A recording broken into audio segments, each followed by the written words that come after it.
ठीक है, आज का हमारा टॉपिक है कुछ मोलैरिटी, मोलालिटी, मोल फ्रैक्शन जैसे शब्द होते हैं जो आज हम सीखेंगे।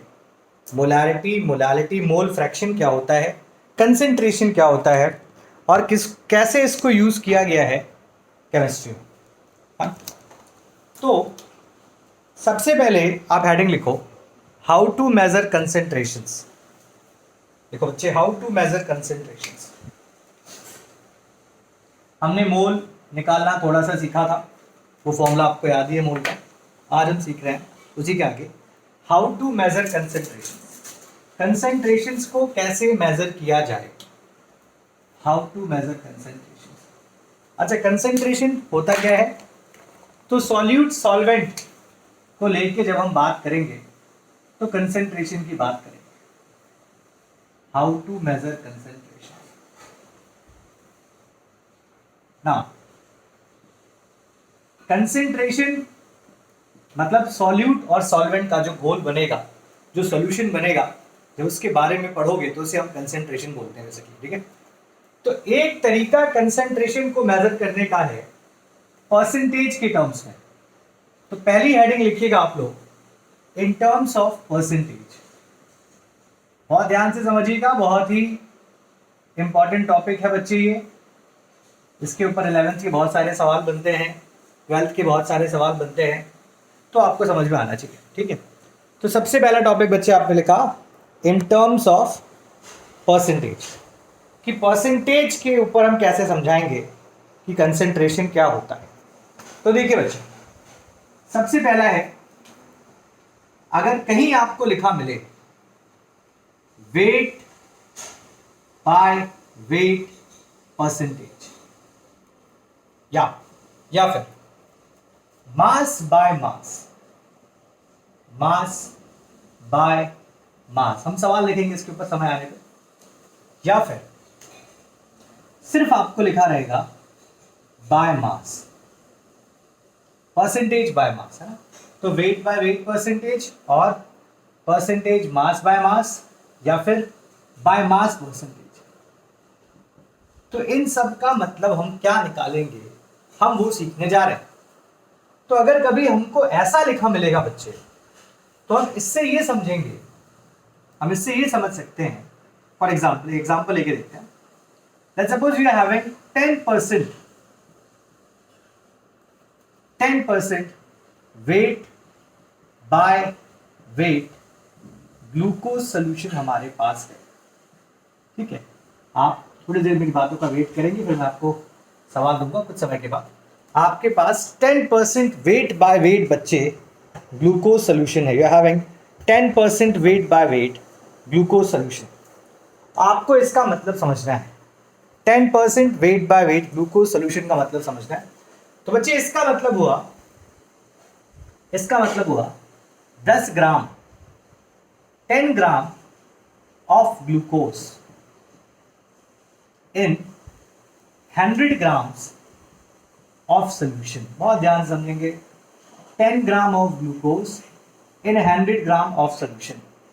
अब आप बोलेंगे कि सर आपने यहां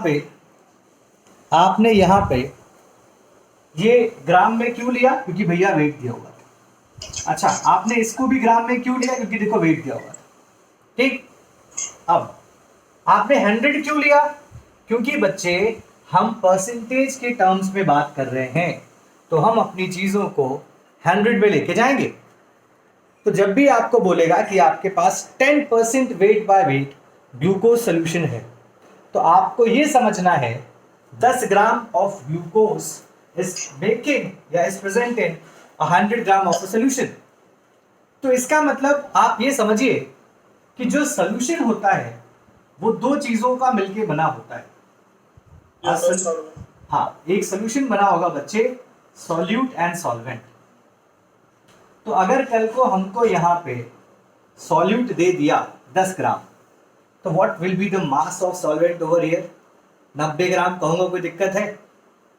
अगर कल को हमको यहाँ पे इसने सॉल्यूट दे दिया बच्चे, तो हम यहाँ पे मास ऑफ सॉल्वेंट क्या बोल सकते हैं? 90 ग्राम बोल सकते हैं आसानी से। तो इसका मतलब ये हुआ कि यहाँ पे हमने ये पाया that is the mass of solvent is 90 grams. ये आप ध्यान रखेंगे, the mass of solvent is 90 ग्राम। तो ये पहली चीज थी, ये पहला आपको समझना था। कल को ये स्टेटमेंट आपको ऐसे भी लिखा मिल सकता है, 10% ग्लूकोज सोल्यूशन बाय मास। तो ध्यान रखिएगा, सेम मतलब या ऐसे बोल देगा 10% glucose solution mass by mass, तो सेम मतलब है। तो बस आपको इन शब्दों को समझना है कि इन शब्दों का अर्थ क्या है बच्चे, प्लीज आप ध्यान रखिएगा इस चीज को। तो ये केस नंबर 1 था आपके लिए। आगे चलते हैं, रब कर रहा हूं मैं, ठीक। तो अगला जो है वो है आपके लिए V by percentage, V by या परसेंटेज बाय वॉल्यूम, ठीक है। तो मान लीजिए कि कल को हमको लिखा मिले बच्चे यहां पे 10% या चलो 20% HNO3 solution, nitric acid solution, V by V, 20% HNO3 solution V by V। तो जरा इसका मतलब हम समझेंगे यार। अब देखो वॉल्यूम की बात कर रहा है, तो वॉल्यूम को हम लोग रखते हैं ml में।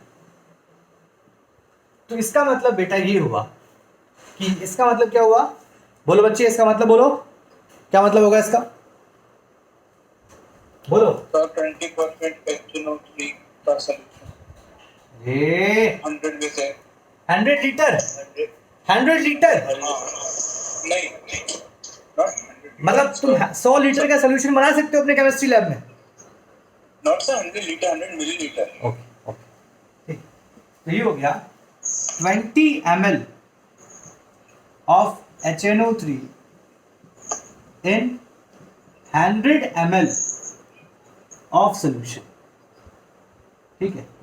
अच्छा, अब आप मुझे एक बात बताओ, क्या यहां से मैं मास ऑफ द सॉल्वेंट निकाल सकता हूं गिवन इंफॉर्मेशन से ओनली? जो मुझे इतना इंफॉर्मेशन दिया है, क्या यहां से मैं मास ऑफ द सॉल्वेंट निकाल सकता हूं बच्चे? ये बताओ बस, जो इंफॉर्मेशन दिया उससे कह रहा हूं मैं, जो मुझे यहां पे इंफॉर्मेशन दिया है, क्या उससे मैं मास ऑफ द सॉल्वेंट निकाल सकता हूं बच्चे? इतना बताओ, जो मुझे इंफॉर्मेशन दिया है।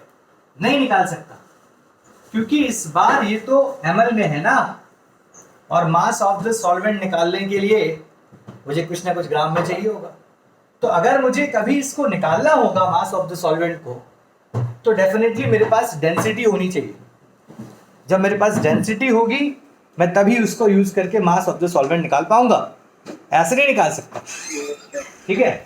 तो ये तो आपका दूसरा केस था ना। अब अगर हम तीसरे केस की बात करें, तो तीसरे केस में मान लीजिए कि आपके पास इस बार है, let's suppose weight by volume, percentage weight by volume, ठीक है, या वेट बाय वॉल्यूम परसेंटेज।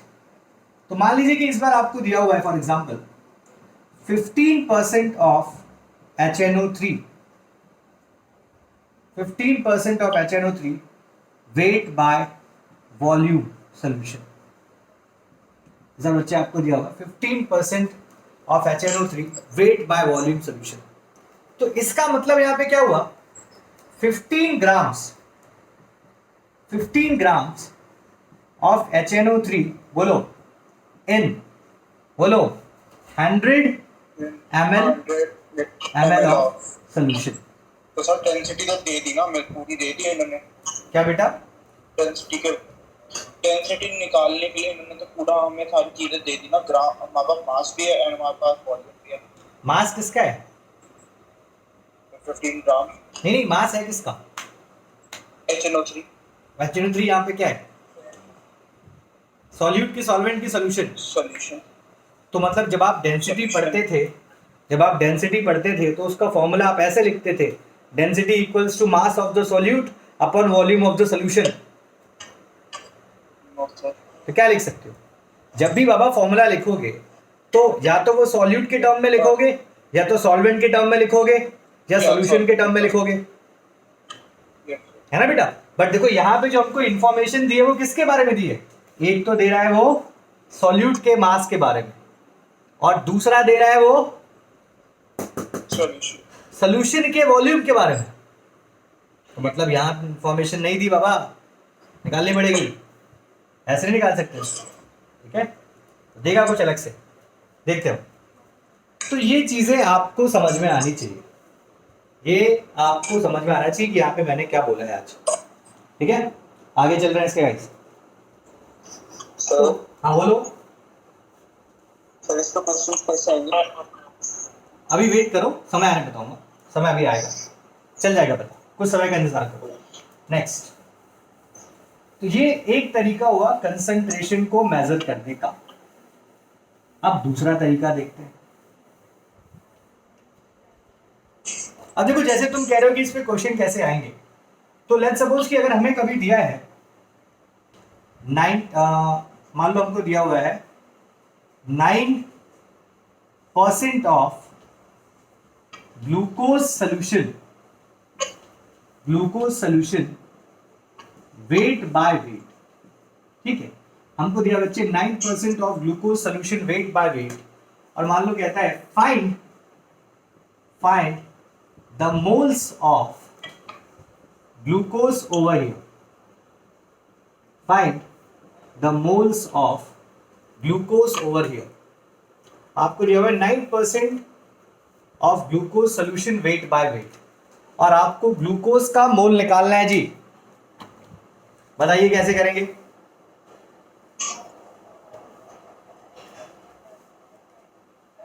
आपको ग्लूकोज का मोल निकालना है जी, वो निकाल के दिखाइए। आपको दिया है 9% of glucose solution weight by wait, find the moles of glucose over here. बोले बेटा भावने आप हो, आज भावने बच्चे आप हो तो बताओ मुझे। Yes sir. बताओ कैसे करेंगे इसको। बोर्ड दिखाई दे रहा है क्लियर? सर ब्लर आ रही है, पहले भी ब्लर ही थी। एक मिनट को बोलना था ना बच्चे, रुको। और यस सर। अभी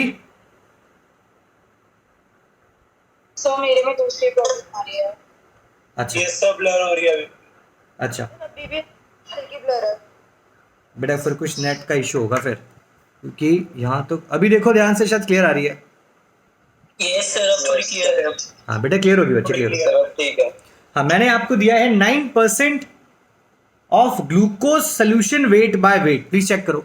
9% of glucose solution weight by weight देके रखा है, और मैं आपसे जानना चाह रहा हूं moles of glucose over here.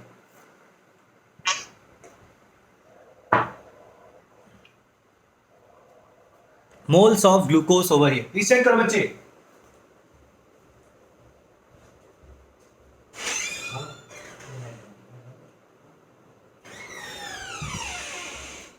Check करो बच्चे।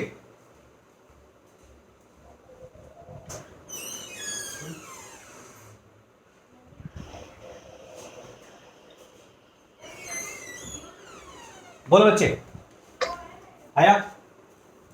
हमने अभी समझ में आया 9% of glucose solution weight by wait. आपको नंबर ऑफ मोल निकालना है। अब बेटा देखो कैसे प्रोसीड करेंगे इसको। अब आप फ्रॉम द गिवन स्टेटमेंट क्या इंफॉर्मेशन निकाल सकते हो। अगर मैं कभी आपको कह रहा हूं 9% glucose solution weight by wait, तो इसका मतलब क्या हुआ, 9 ग्राम of glucose in 100 gram of solution. बोलो यस सर। ये मतलब हुआ Yes, sir. 9 gram of glucose in 100 gram of solution बोल सकते हैं ना। जब हम ऐसा बोलेंगे, तो नंबर ऑफ मोल का फॉर्मूला क्या है, नंबर ऑफ मोल बराबर given mass upon molar mass. तो भैया गिवन मास यहाँ पे कितना आ गया, 9 ग्राम आ गया, है ना। और मोलर मास कितना होता है ग्लूकोज का, 180 ग्राम नहीं होता, 180 ग्राम। जब आप फाइंड करेंगे what is the formula of glucose guys, C6H12O6। तो जब आप बच्चे ग्लूकोज के फॉर्मूले से इसका मोलर मास निकालेंगे तो आप पाएंगे वो आएगा 180 ग्राम, ठीक है। तो आपका number of moles of glucose यहाँ पे कितना आ गया, 9/180। समझ में आया कैसे करना है, 1/20। हाँ समझ में आया कैसे करना है, यस सर। ठीक है। तो ऐसे सवाल आपको मिल सकते हैं मोल वोल निकालने में, क्लियर है ना। अब जैसे हाँ बोलो, आगे चले नेक्स्ट। तो अगला तरीका लिखते हैं कंसेंट्रेशन निकालने का, और फिर उस पे सवाल कई सारे आते हैं बेटा। तो अगला तरीका है, हमें अब 3 चीजें सीखनी है बेसिकली। सबसे पहले हमको सीखना है काय। गंदा वाला एक्स कहते हैं इसको, रिप्रेजेंट करेंगे PCHI, इसका जो स्पेलिंग है PCHI, यहाँ पे P साइलेंट है, गंदा वाला एक्स बनाया है, P साइलेंट है, इसे कहते हैं काय, ठीक है। काय का मतलब होता है केमिस्ट्री में मोल फ्रैक्शन, काय को बोलते हैं बेटा मोल फ्रैक्शन, ठीक है। अभी तक देखो हमने मोल निकालना सीखा था, अब हम मोल फ्रैक्शन निकालना सीख रहे हैं। अब ये वेरी ऑब्वियस है कि जो मोल फ्रैक्शन होगा वो मोल से कम होगा, मानते हो ये मानते हो, जो मोल फ्रैक्शन होगा वो मोल से कम होगा। क्यों भैया, मोल फ्रैक्शन मतलब मोल का भी छोटा पार्ट करने जा रहे हैं, तो उसको बोलते हैं बच्चे काय। तो मोल फ्रैक्शन अगर आपको कभी बच्चे आप में से किसी का माइक शायद ऑन है, प्लीज बंद कर लो बेटा। अगर आपको कभी मोल फ्रैक्शन निकालना है बच्चे, तो मानिए कि आपके पास जो है एक सॉल्यूट है और एक सॉल्वेंट है। तो आपको मैंने सिखाया कि सॉल्यूट को हम रिप्रेजेंट करते हैं 2 से और सॉल्वेंट को रिप्रेजेंट करेंगे 1 से। तो mole fraction of a solute, ध्यान रहे, सॉल्यूट को रिप्रेजेंट करेंगे 2 से, सॉल्वेंट को रिप्रेजेंट करेंगे 1 से। तो mole fraction of a solute बराबर होगा बच्चे, Chi2 बराबर होगा बच्चे number of moles of the solute N2 upon total number of moles. Mole fraction of a solute equals to number of moles of the solute N2 upon N1 plus N2। ऊपर क्या लिखा मैंने, N2 लिखा number of moles of the solute, नीचे क्या लिखा N1 plus N2। मतलब आप मोल फ्रैक्शन तभी निकाल पाएंगे जब आपके पास सॉल्यूशन के फॉर्म में चीजें होंगी। तो देखिए आप सॉल्यूट और सॉल्वेंट दोनों को मिला रहे हैं तो क्या बनने वाला है उससे, सॉल्यूशन। तो मोल फ्रैक्शन बच्चे तभी निकाल पाओगे जब आपके पास सॉल्यूशन के फॉर्म में चीजें होंगी। तो मतलब अब आप देखिए सवाल बढ़ रहा है धीरे धीरे सॉल्यूट से, सॉल्वेंट से, सॉल्यूशन की तरफ। तो वैसे ही बच्चे अगर आपसे कभी कोई पूछे कि Chi1 बराबर, अब देखिए Chi1 is the mole fraction of the solvent, तो mole fraction of the solvent बराबर होगा बच्चे number of moles of the solvent upon total number of moles, number of moles of the solvent upon total number of moles. ये हो गया आपका mole fraction of the solvent. बात समझ में आ गई आपको? Yes sir. ठीक है। अब मान लो आपसे कहता है कि आपके पास, अच्छा एक चीज हो in chemistry Chi1 plus Chi2 बराबर होता है 1। मतलब अगर आपके पास 2 कंपोनेंट है और उसका सॉल्यूशन बन रहा है तो Chi1 प्लस Chi2 बराबर होगा 1। मोल fraction of the solute plus mole fraction of the solvent बराबर 1। अच्छा एक चीज और समझिएगा, जैसे मान लीजिए हमारे पास नींबू पानी है, नींबू पानी के शरबत बनाया हमने, तो क्या क्या डालेंगे यहाँ पर, पानी सॉल्वेंट, नींबू ड्रॉप वाइज डालेंगे सॉल्यूट, चीनी ड्रॉप वाइज डाला सॉल्यूट, नमक सॉरी चीनी 1 चम्मच डाला सॉल्यूट हो गया, नमक डाला वो भी सॉल्यूट हो गया। तो इस बार देखो आपके पास कंपोनेंट कितने हैं, पानी, नींबू, नमक, चीनी। तो अगर कल को आपके पास 4 कंपोनेंट को मिला के कोई सोल्यूशन बन रहा है तो वहां पे भी ध्यान रखना कि chi1 plus chi2 plus chi3 बराबर हो गया 1, या कल को chi1 plus chi2 plus chi3 plus chi4 बराबर हो गया 1. So mole fraction, sum of mole fractions of many component present in a solution is equals to 1. ये आपने ध्यान रखना है. अब मैं आपको इसके ऊपर एक सवाल देता हूं, तब शायद आपको और अच्छे समझ में आएगा कि इस चीज कैसे सॉल्व करते हैं इसको. ठीक है, देखते हैं बच्चे. चलो नोट कर लो प्लीज, मैं सवाल देने जा रहा हूं आपको.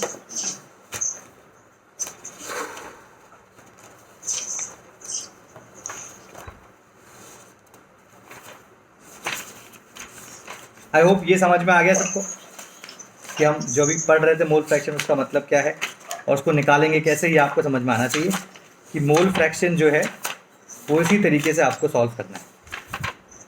ठीक है ना, ये सवाल मैं आपको दे रहा हूँ, जरा ध्यान से करिएगा.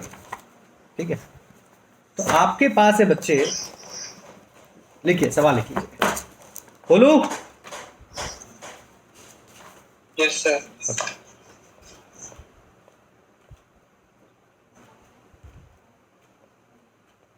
देखिए बच्चे, calculate the mole fraction of benzene. Calculate the mole fraction of benzene. Calculate the mole fraction of benzene in solution containing 30% by mass.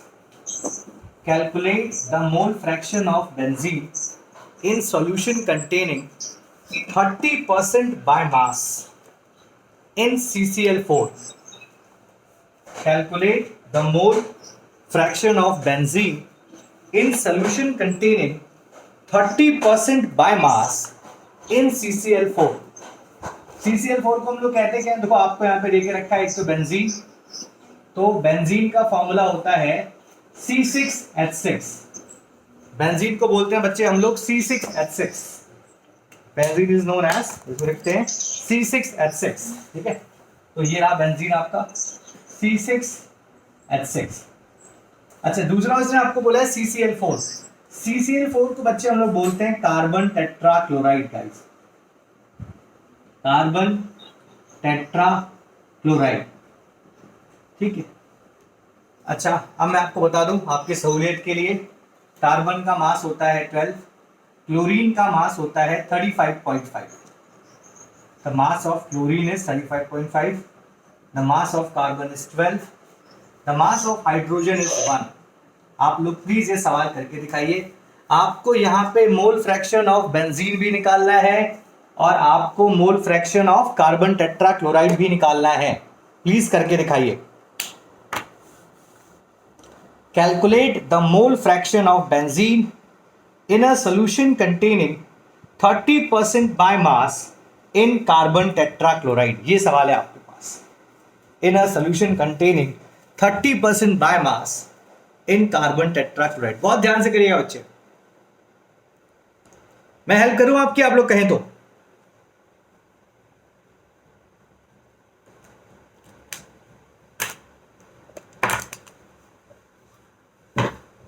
देखो,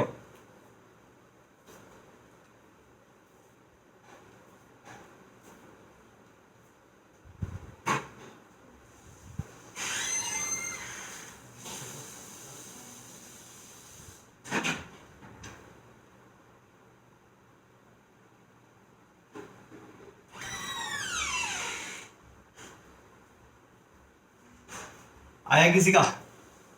सर परसेंट निकालना है. नहीं बेटा, मैंने आपसे कहा मोल फ्रैक्शन निकालना है. Calculate mole fraction 5/8.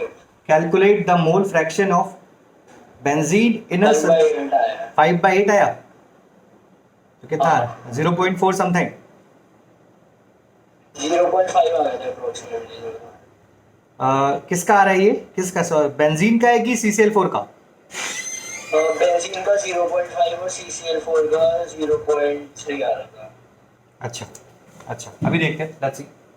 तो देखो, आपको जो इंफॉर्मेशन मिली है उस इंफॉर्मेशन के हिसाब से वो कह रहा है कि बेंजीन यहाँ पे, बेंजीन जो कह रहा है आपको वो है, benzene is I think, benzene यहाँ पे है 30% बाय मास, ये देके रखा है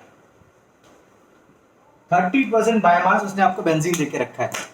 तो 30% बाय मास का यहाँ पे मतलब क्या हो गया? 40 है सर, 40। 40 है, ठीक है। तो 30% बाय मास का मतलब यहाँ पे क्या हो गया कि आपके पास 30 ग्राम ऑफ बेंजीन है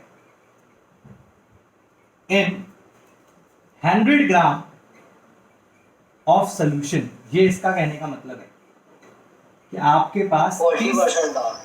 30 ग्राम ऑफ बेंजीन है इन 100 ग्राम ऑफ सोल्यूशन। तो इसका मतलब ये हुआ कि बताइए बेंजीन का, अब जैसे लेट्स सपोज कि हमको निकालना है यहाँ पे, लेट्स सपोज हमको निकालना है, हमारे पास क्या क्या है, बेंजीन है और CCl4 है। तो अगर 30 ग्राम बेंजीन 100 ग्राम सोल्यूशन में है तो बताइए बच्चे CCl4 कितना ग्राम है? 70. 70। तो मतलब मास ऑफ सॉल्वेंट यहाँ पे जो कि CCl4 है वो हो गया अपना 70 ग्राम। ठीक, नाउ लेट्स सपोज कि हमको निकालना है मोल फ्रैक्शन ऑफ बेंजीन गाइस। तो जिसका निकालना होगा मोल फ्रैक्शन उसको अपन ऐसे रिप्रेजेंट करेंगे, मोल फ्रैक्शन ऑफ अपने को निकालना है बेंजीन। तो फॉर्मूला अपने को बताइए, फॉर्मूला क्या है? Number of moles of the benzene. तो भैया गिवन मास कितना है? 30 ग्राम। बेंजीन का मोलर मास कितना निकाला आप लोगों ने? 78 की 72? 78. तो ये हो गया आपका 30/78। तो मेरा आंसर 3/10 आ रहा है. 3/10 आ रहा है बेटा? अच्छा, लेट मी सी 30/78 बेंजीन का हो गया नंबर ऑफ मोल। तो मतलब हमारा फॉर्मूला क्या था? हमारा फॉर्मूला था N2/N1 + N2। तो भैया हमारा N2 हो गया 30/78, N1 नीचे भी लिखेंगे हम 30/78, और हमारा N1 जो है वो आ जाएगा कितना? इसका मास कितना आ रहा है, मोलर मास? तो 154. हाँ तो गलत 154। ठीक है, तो मोल फ्रैक्शन ऑफ बेंजीन तो इस तरीके से निकालोगे आप। ठीक, अब इसको सॉल्व कर लेना। अच्छा, जब बोलो तो 0.458 आ रहा है. एग्जैक्टली इसका आंसर आ रहा है 0.458। अब देखो 0.45 है तो बेशक लेंगे। अब जब ये आ गया 0.45, तो बेटा अब अगर आपको मान लो इसका मोल फ्रैक्शन निकालना है, तो मैंने आपको सिखाया कि अगर आपने पढ़ा अभी कि chi1 + chi2 = 1, ये आपने पढ़ा। तो अब आप क्या करते, आपके पास chi2 की वैल्यू थी, तो मतलब chi1 + 0.45 = 1। तो यहां से आप मेरे ख्याल से chi1 की वैल्यू निकाल लोगे और वो कुछ 0.5 के आसपास आएगी। ठीक है, chi1 की 0.35 I guess. अब 1 - 0.45 कितना आ रहा है बच्चे? तो 0.55 है ना? 1 - 0.45 करो, you'll get around something 0.5। 0.55. या तो 0.5 तो ये आपका chi1 आ गया। तो इस तरीके के सवाल देखो हैं आपके पास। ठीक है, अब जानते हो मजे की चीज क्या है? ये जो कॉन्सेप्ट है, ये कॉन्सेप्ट देखो 11th क्लास का था, जो आपने मोल फ्रैक्शन पढ़ा ये 11th क्लास का था। लेकिन देखो सवाल कहाँ दिया हुआ है, क्लास 12 की किताब में दिया हुआ है। मतलब सेम चीजें यहां से उठ के वहां जाती हैं, इसीलिए कहा जाता है भैया 11th ध्यान से पढ़ो। क्योंकि अगर तुमने 11th ध्यान से नहीं पढ़ी तो जब कल को तुम ये सवाल वापस से वहां करने जाओगे, सब के सब परेशान हो जाओगे। समझ में आ गया इतना? बोलो, कोई डाउट है तो प्लीज पूछ लो। क्लियर? ठीक है, अब हम जरा आगे देखते हैं बेटा इसके ऊपर कि आगे कैसे क्वेश्चंस मिल सकते हैं हमको। अच्छा, अब अगली हेडिंग आप लोग लिखो मोलैरिटी। मोलैरिटी। यार रुको, एक सवाल और कर लो, एक सवाल बच्चे और करो, एक सवाल और कर लो। लिखो, a solution contains 25% H2O. A solution contains 25% H2O, ठीक है, 25% इथेनॉल, एक सॉल्यूशन में 25% H2O है, 25% ethanol and 50% of acetic acid by mass. A solution contains 25% of H2O, 25% of ethanol and 50% of acetic acid by mass. Calculate the mole fraction of each component. Calculate the mole fraction of each component. Calculate the mole fraction of each component. I hope तुम सभी को ethanol का formula पता है। Ethanol तुमने class 10 में पढ़ा होगा, इथेनॉल किसे कहते हैं। अब ये भी सब 10th पढ़ के आ रहा हूं मेरे ख्याल से। Ethanol is C2H5OH। C2H5OH। हाँ, ये इथेनॉल है बच्चे। अच्छा, एसिटिक एसिड का फॉर्मूला होता है विनेगर, CH3COOH।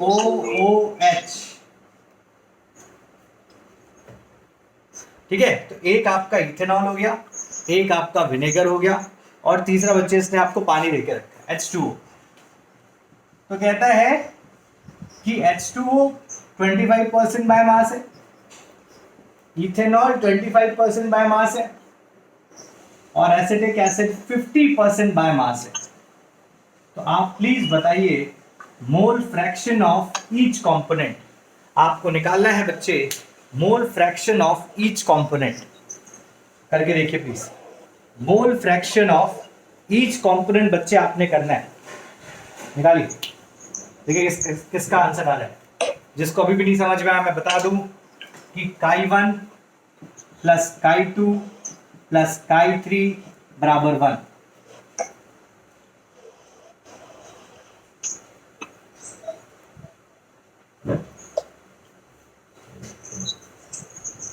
निकालिए।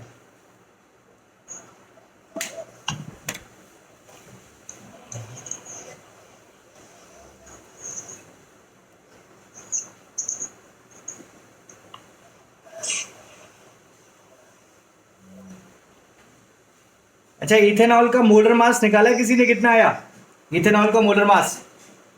46।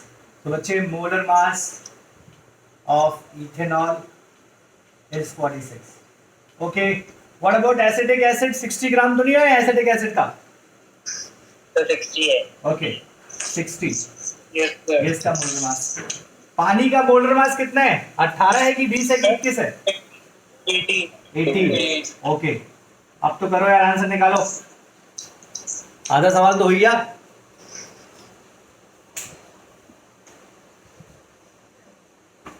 निकालो।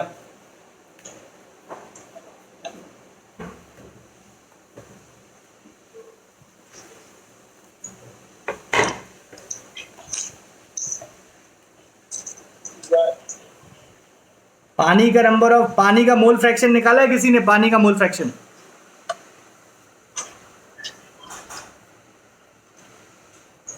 बोलो। और 1.4 upon 2.74 आता है। अच्छा, can you please calculate this down बेटा? Yes sir, I'm trying. या प्लीज, कोई बात नहीं, आराम से सीखो, हम सीखने के लिए बैठे। ये चैप्टर सबसे धमाकेदार है। मोल सीख गए, कभी तुम गोल नहीं होगे केमिस्ट्री में। मोल नहीं सीखे गए। तो 1.38 आ रहा है किसका? तो पानी का। 1.38। अच्छा Yes, sir. अच्छा, देखते हैं अभी।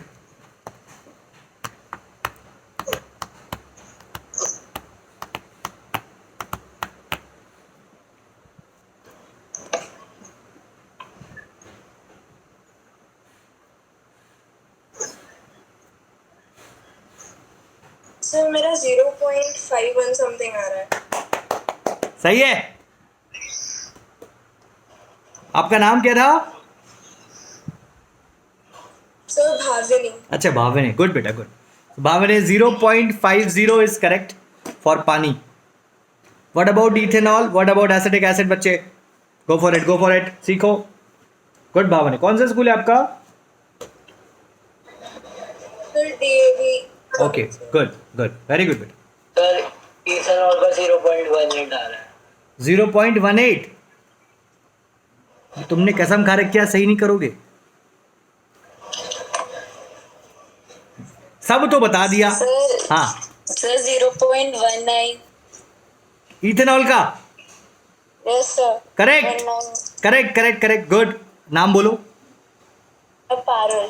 वेरी गुड पारुल यार, गुड। मतलब बॉयज नहीं कर पा रहे हैं, दबा दो तुम लोग नाक, कटा दो माई नाक जो है नालायक को। चलो अगला बताओ। अब तो सर सिर्फ एसिटिक एसिड का 0.229 आ रहा है। 0.29। हाँ, मतलब एसिडिक एसिड का। बेटा अपना नाम बताओ। सर भाविनी। वेरी गुड यार, गर्ल्स आज पूरी बाजी लेके चली गई, एकदम सही है। अब देखो जो आंसर है वो पानी का है 0.50, इथेनॉल का है 0.19 और एसिटिक एसिड का है 0.30। एकदम सही है, एकदम सही है। तो girls have von this question. Very bad boys, very bad. इतने सब समझदार समझदार भरे पड़े हैं, सिंपल सा सवाल लिखो उनसे। वो आदित्य कहाँ चला गया आज? Aditya yes sir. आंसर नहीं आया तेरा? सर गलत आ रहा था, ये देख रहा हूँ कहाँ भगवान। गलत है। अच्छा, अभी देखना, आराम से सोचना, अगला सवाल लिखो। आंसर मैंने बता दिया, उसको नोट कर लेना, सोचना आराम से। अगला सवाल लिखो बच्चे, लेट्स सी कौन कर पाता है। Calculate the mole fraction of ethylene glycol. अच्छा, इथाइलिन ग्लाइकॉल का फॉर्मूला लिख लो, C2H6O2। Calculate the mole fraction of ethylene glycol, the formula is C2H6O2। ठीक है, ethylene glycol and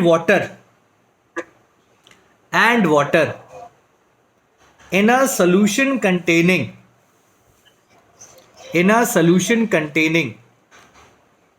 20% of ethylene glycol, in a solution containing 20% of ethylene glycol by mass, 20% of ethylene glycol by mass।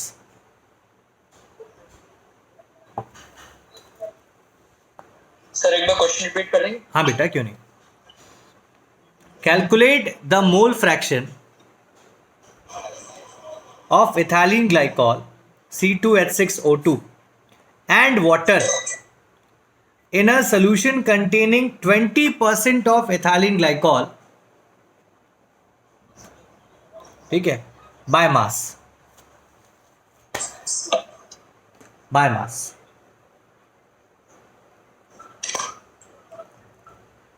उम्मीद करता हूं कि boys जीत जाएं इस बार, हालांकि girls का जमाना है। सर C2H6O2 का 64 आया। हाँ हाँ ठीक है, करो करो करो। 24 और 32 30, 24 और 6 30।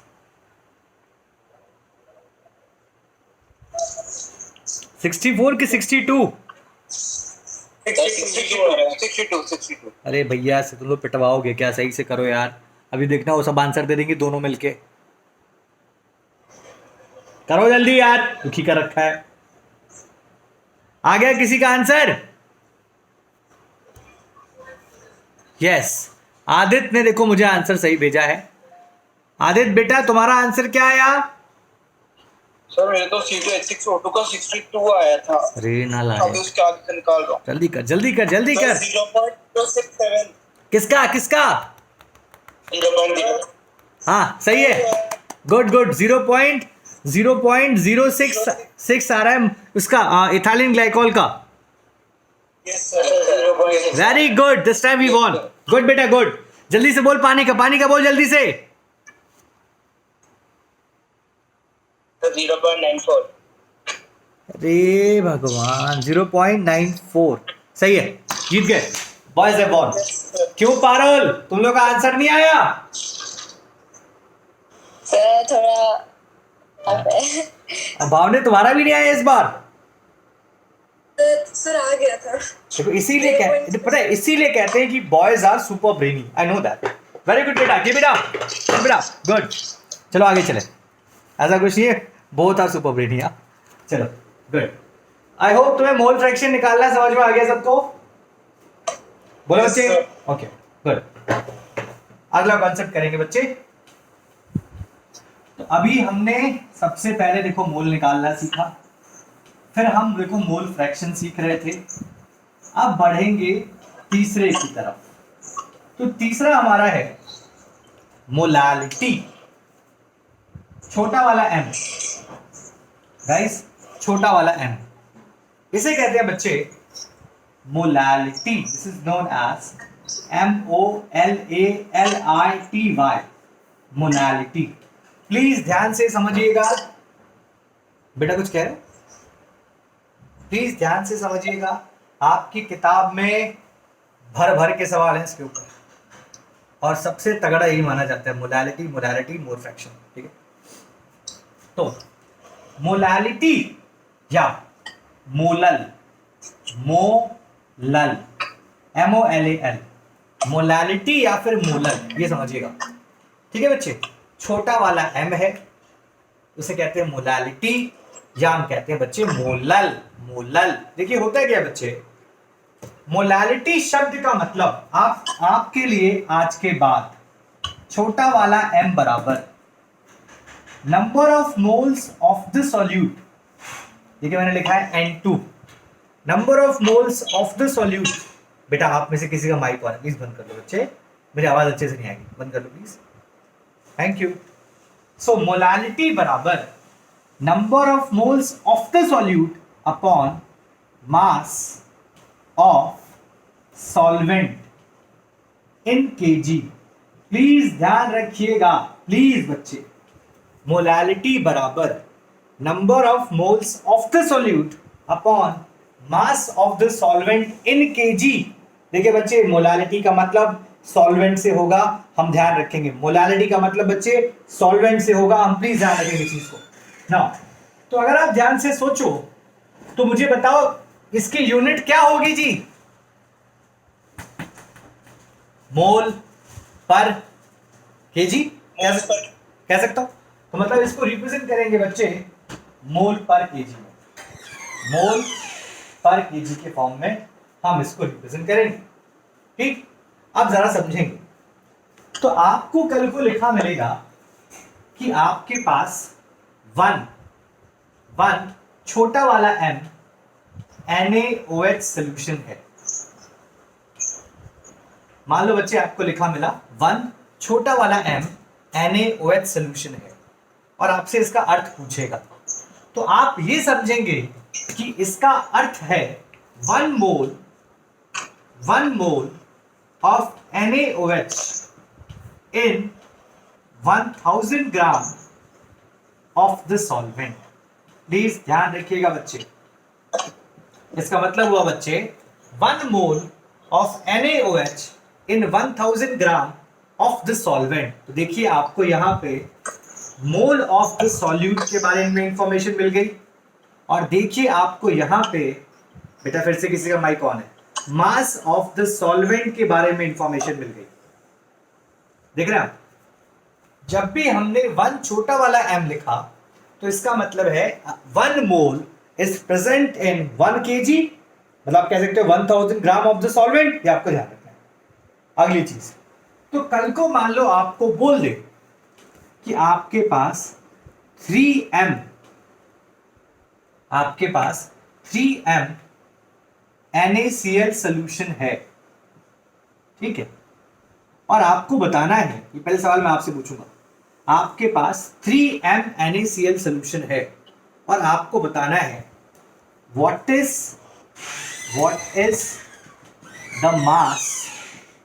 The mass of NaCl over here. इस सोल्यूशन में कितना NaCl का मास प्रेजेंट है? क्या आप में से कोई मुझे इस सवाल का जवाब बता सकता है? मैंने आपको बोला कि आपके पास बच्चे 3m NaCl सोल्यूशन है, ठीक है, और आपसे पूछा what is the mass of NaCl over here. तो क्या आप में से कोई 175.5 कितना? 175.5 ओके ओके, तो देखो बच्चे उन्होंने कैसे निकाला होगा। सबसे पहले तो आपको समझना है, बेटा आपका नाम क्या था बच्चे? रियांशु। रियांशु। तो आपको ये समझना है बच्चे कि 3m NaCl सोल्यूशन का अर्थ क्या है। तो 3m NaCl का मतलब हो गया 3 moles of NaCl in 1000 gram of the solvent, yes sir. है ना। 3m NaCl का मतलब हो गया बच्चे 3 moles of NaCl in 1000 gram of the solvent. तो मतलब यहां पे अगर आप ध्यान से समझे तो 1 मोल NaCl का मास कितना होता है जी? देखिए आप, तो Na का होता है 23 और क्लोरीन का होता है 35.5। तो ये हो गया आपका कुल मिला के 58.5। तो अगर 1 मोल का 58.5 हो गया बच्चे, तो 3 मोल का कितना हो गया? 175.5 जो वो कह रहा था। बात समझ में आ गई? बोलो। ओके, तो ये हमने सर एक बार और समझा दो। अच्छा देखो, हमने ये चीज समझाऊं कि ये पूरी चीज समझाऊं? क्या समझना था? सर सिर्फ अभी जो आपने लास्ट में बताया था। अच्छा बेटा, मैंने आपको ये बताया कि जब यहाँ पे 3m NaCl सोल्यूशन लिखा है तो इसका अर्थ हुआ 3 मोल NaCl के 1000 ग्राम ऑफ द सॉल्वेंट में है। तो मतलब ये हुआ बेटा, अगर 1 मोल NaCl का मास पहले निकाल दो कितना है, तो कितना है 23 सोडियम का और क्लोरीन का 35.5, दोनों को ऐड कर दो कितना आ गया 58.5। तो अगर 1 मोल का 58.5 है बच्चे, तो 3 मोल का कितना हो गया 58.5 इंटू 3। समझ में आ गया? Okay sir. गुड। नाउ अब आगे बढ़ते हैं बच्चे।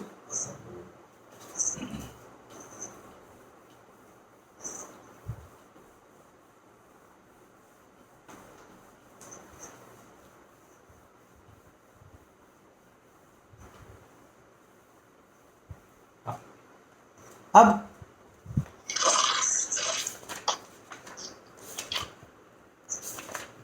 अगला लिखिए बच्चे molarity. Next concept is molarity, MOLARITY, molarity. ठीक, मोलैरिटी। अभी हम पढ़ रहे थे मोलैलिटी, अगला पढ़ने जा रहे हैं मोलैरिटी। मोलैरिटी को हम रिप्रेजेंट करते हैं कैपिटल M से। फिर तुम में से किसी का माइक ऑन रह गया, आवाज नहीं जाएगी क्लियर किसी को। मोलैरिटी को रिप्रेजेंट करेंगे कैपिटल M से। देखिए मोलैरिटी को लिख रहे थे स्मॉल m से, तो मोलैरिटी को लिखेंगे कैपिटल M से। बच्चे मोलैरिटी बराबर number of moles of the solute upon volume of volume. बेटा रुक जाओ, मैं बता रहा हूँ तुमको। Very good. अब रुको, नाम बताओ अपना। आदित्य। आदित्य, सारे सवाल तुमसे पूछूंगा, डोंट वरी, परेशान मत। Number of moles of the solute upon volume of solution in litres, ये मतलब हो गया बच्चे मोलैरिटी का। Number of moles of the solute upon volume of solution in litres. तो अगर इस बार हम यूनिट चेक करें तो वो कितनी आएगी? मोल पर लीटर। उसका मतलब लिखेंगे इसको मोल पर लीटर, ये हम ध्यान रखेंगे बच्चे। तो ये तो मोलैरिटी का मतलब है। तो कल को मान लो कि मुझे लिखा मिला है 1m NaCl सोल्यूशन। चलो बेटा आदित्य, इसका मतलब बताओ। कैपिटल M है सर, मतलब इसका मतलब वो 1 mole of NaCl in of 1 mole of NaCl per 1000 millilitre. Exactly. तो इसका मतलब हो गया बच्चे 1 mole of NaCl is present in 1 litre, कह सकता हूं Aditya? Yes sir. in 1 litre of solution. 1 litre of solution, ठीक है। तो कल को मान लो, 58.5 हो गया ना। हाँ, तो कल को मान लो मेरे पास है 3m NaCl solution, तो इसका मतलब हो गया 3 moles of NaCl is present in 1 litre की 3 लीटर 1 लीटर। 1 लीटर। ध्यान रखना, जब भी कैपिटल M बोल देगा तो तुम्हारा पूरा सवाल केंद्रित हो जाएगा 1 लीटर की तरफ। सो 3 moles of NaCl is present in 1 liter of solution, ये इसका मतलब हुआ। Got the point guys? अब मैं तुम्हें एक 5 नंबर का सवाल दे रहा हूं। कब? देखो, अगर तुम कर पाए बहुत अच्छी बात। ये रहा सवाल तुम्हारे लिए। देखो बेटा, a solution of glucose, a solution of glucose is labeled as a solution of glucose is labeled as 10% weight by weight. A solution of glucose is labeled as 10% weight by weight. What would be the molality? What would be the molality and mole fraction? What would be the molality and mole fraction of each component in the solution? What would be the molality and mole fraction of each component in the solution? आगे है सवाल, आगे है सवाल। If the density of the solution